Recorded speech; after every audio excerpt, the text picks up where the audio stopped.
Hey, it's Mike at Half Hippie Acres. I'm down here at the river, and now that we've got the road in and people are going to be camping down here, and more development is going to go on down here, it's going to come into stark relief that we need an outhouse at this location. So taking it on myself to construct one. Here's what I'm going for. I've got the base sort of figured out right now. I want to do it log cabin style, where the logs are stacked on top of each other in succession. I've always wanted to build something like that. This is not for sure going to be a how-to video, so don't go into it thinking like that. This is going to be a very learning experience. I've got some carpentry experience, but I've only got like 2 or 3 weeks of experience restoring some old heritage log cabins, but nothing from the ground up. I've never done anything like this before, so it's going to be interesting. What you're looking at here is obviously the base. The front in here, this is going to be it's about 14 inches from center to log to center to log. That's just going to be like a step on the way in, and that second log there is going to be where the wall actually starts. Probably be a doorway over here, and then inside of there, lots of room. 40 inches from inside a log to inside a log. So that should give us tons of room for a bench across the back.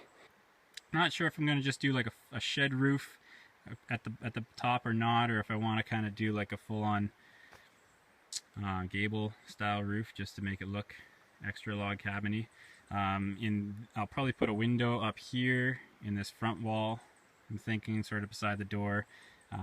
Maybe a window on either side wall, maybe not, I'm not sure yet. My notching is not going to be awesome. This is definitely the better side of one of the better ones. More so it's going to be looking like that. Not going to go into crazy detail carving these out and scribing them all perfect, because I don't have a couple of weeks to build an outhouse here. This is going to be, like I say, a learning experience, and I'm not here to make it perfect first try, so that's not really the point. And I'm securing all my joints down with some pretty big nails just to keep the thing together. 1 nail per corner per log, I think, should do her. I got a big box of nails at a garage sale really cheap, so I thought I'd use up a bunch of them. I don't have very many of these smaller 6-inch ones, but I do have a ton of these 8-inch long ones. So probably once I get going here, I'm going to end up going a couple logs high and then drive one of the longer nails straight through 2 or 3 of the logs and save on hardware that way. Also, I'm trying to keep my nails to the inside of the building because I'm pretty sure these guys, if they get wet, they're going to start bleeding dark black crap down. So if I put them anywhere on the outside of the logs here, there's going to be all these gross black streaks later on. So I'm going to try to keep them on the inside here, so try to avoid that. Well, I got the little step done, and next it's going to be framing up the walls, moving vertically, which is pretty exciting. Halfway through this, my little chainsaw, my little Husqvarna 141 died on me. It's not starting anymore. I don't know. So the fate of this outhouse is down to my trusted Grants Forest Brooks small forest axe. And I was thinking about doing a review on this axe because I love it. It's awesome. But 1,000 people YouTubed Grants Forest Brooks small forest axe review, and they found that 1,000 other people had already done a review and thought, what's one more? So I don't think I need to do another review of this.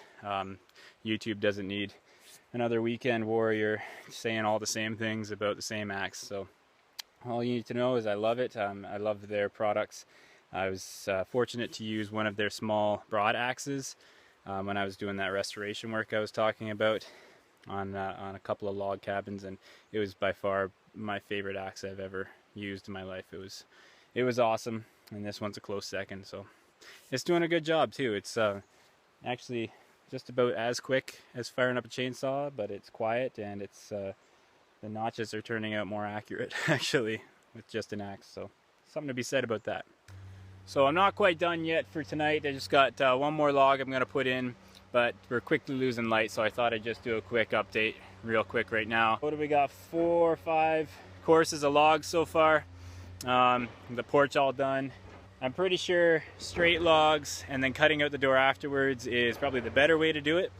But I'm trying to be careful with my sizes and keeping things consistent, but this way I can save quite a bit of wood. I can use scraps for the little guys here on this side, and my offcuts from those ones works out to be a side log anyway, so I'm saving a bunch of lumber that way. I'm running out of sticks here. These ones are mostly pretty crooked, so tomorrow morning first thing I'll have to go and harvest myself another big batch of trees. Windows, I'm going to wait until we figure out where we're going to put it and see where it's appropriate to put windows. But in the spots where there's on the three walls, except for the back one, I'm going to nail off outside of where the windows are going to be, just so that when we do cut them out, if we do, it'll be secured, and if not, there'll just be extra nails in the walls anyways, no big deal. So yeah, we'll see you again in the morning. Alright, good morning YouTube. It's Mike back here again at Half Hippie Acres, and going to go harvest some more lumber for this outhouse I'm building. Back here at the tree stand, behind me here is a whole bunch of new cottonwood. Everything's similar size, which is nice. Unfortunately, you got to hack through a bunch of crap to get there, and tripping over junk the whole way. Don't matter. Need more wood, so I'm gonna go take down a whole bunch more trees. Here we go.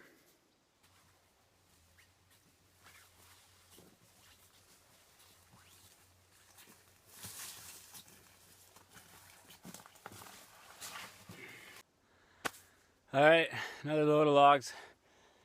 24 of them or so. I don't even know how long I'm cutting them. I had a stick in there I was going by to make them all about the same length.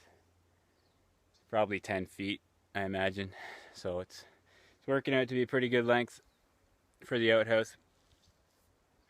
Give myself some room to cut off the ends and pick out the straightest and clearest part of the log that I can, and then on the sides, one of these in half is perfect length for the sides, 4'8" or something like that. But get her down to the river and go for a swim, and then get back to building this thing.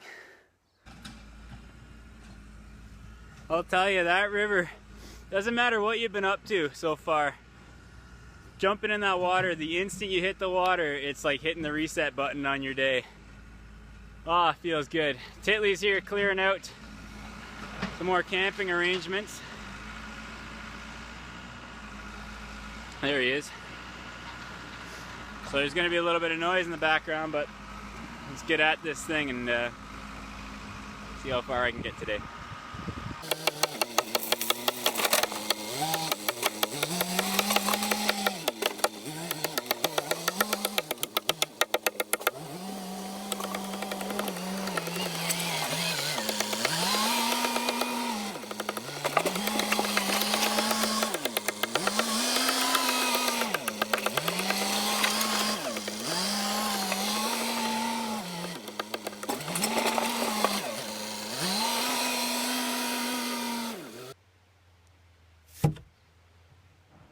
Well, I haven't got very far today, but it's starting to get late, and it's a little over halfway, half of the height that I'm going to need to make.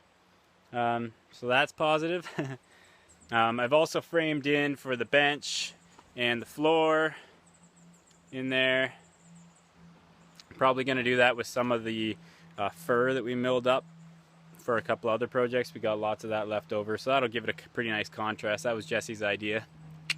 Jason's a little skeptical about being able to lift this thing all in one piece once it's together, and I don't blame him for it, because it's super heavy. I might stop connecting them together and then sort of build up and leave just one course not connected, so that we can lift the top section, set it somewhere, put the lower section in place, and then drop the top on top of it. At this pace, I'm definitely going to be probably 2 more days at it total. We'll see how it goes. I don't know, maybe I should do the classic YouTuber thing and do like 30 10-minute videos of all the mundane crap that goes on while I'm building this, instead of just making one video of all the highlights. I don't know. Maybe that's how you make a living off it, right?